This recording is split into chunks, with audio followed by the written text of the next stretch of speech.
आज का हमारा टॉपिक है वायरस। वायरस क्या होता है, हमारे सिस्टम में कैसे फैलता है, आज की वीडियो हम कंप्लीट करेंगे। सबसे पहले हमें दिया गया है वायरस।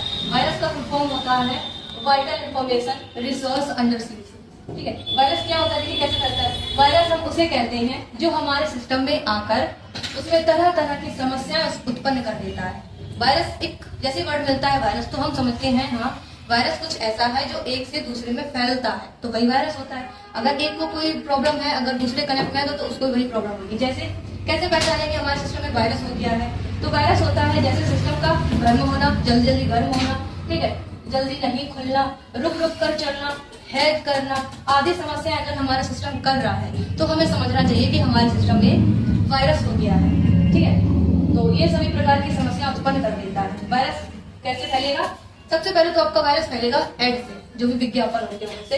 फिर मेल, मान लीजिए आपको किसी ने मेल किया है जिसमें वायरस था, उसके सिस्टम में था ही और उसने करा है आपको मेल, तो आपने उसको प्राप्त किया है तो आपके सिस्टम में भी फैल गया है वायरस। फिर आता है हमारा इंटरनेट सर्फिंग के द्वारा से। ठीक है, तो इन सभी से हमारा सिस्टम में वायरस उत्पन्न हो जाता है, वायरस फैल जाता है और हमारे सिस्टम में तरह तरह की समस्याएं उत्पन्न करने लगता है। अब हम आपको बताते हैं कि कौन कौन होता है। देखिए यहाँ पे दिया गया virus, home virus, boot sector virus, Trojan virus, resident virus, file infector और है क्रीपर। सबसे पहले वायरस जो था वो खोजा गया था वो हमारा क्रीपर वायरस ही था, जो सबसे पहले वायरस को खोजा गया था। कहाँ खोजा गया था, अल्फानेट में खोजा गया था, इंटरनेट के माध्यम से। तो ये हो गया मेरा वायरस। एंटीवायरस, आज हम पढ़ने वाले हैं कि एंटीवायरस क्या होता है।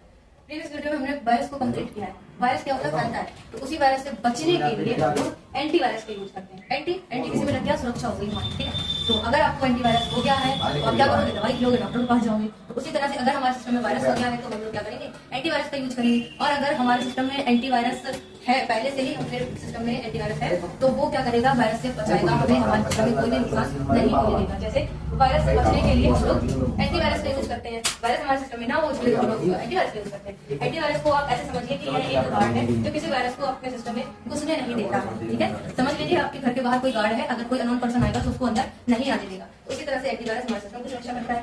ठीक है, एग्जांपल हम लोग दे सकते हैं, यहाँ पे हम कुछ एग्जांपल लिख के रखते हैं। पहला हो गया मेरा नॉर्टन। नॉर्टन भी हमारे एंटीवायरस है। फिर हो गया बिटडिफेंडर, ये भी हमारे एंटीवायरस है। मैकएफी, ये भी मेरा एंटीवायरस है। और अवीरा, अवस्त, कैस्परस्काई, ETC, इनके अलावा भी हमारे एंटीवायरस होते हैं जो हमारे सिस्टम में मौजूद रहते हैं या हमें उनको इंस्टॉल करना। अच्छा, यहाँ पे एक चीज याद रखना कि जो हमारा वायरस और एंटीवायरस है ये क्या है, ये सॉफ्टवेयर है, क्योंकि हमारे सिस्टम को नुकसान होने से बचाता है। वायरस से बचने के लिए हम लोग एंटीवायरस का यूज करते हैं।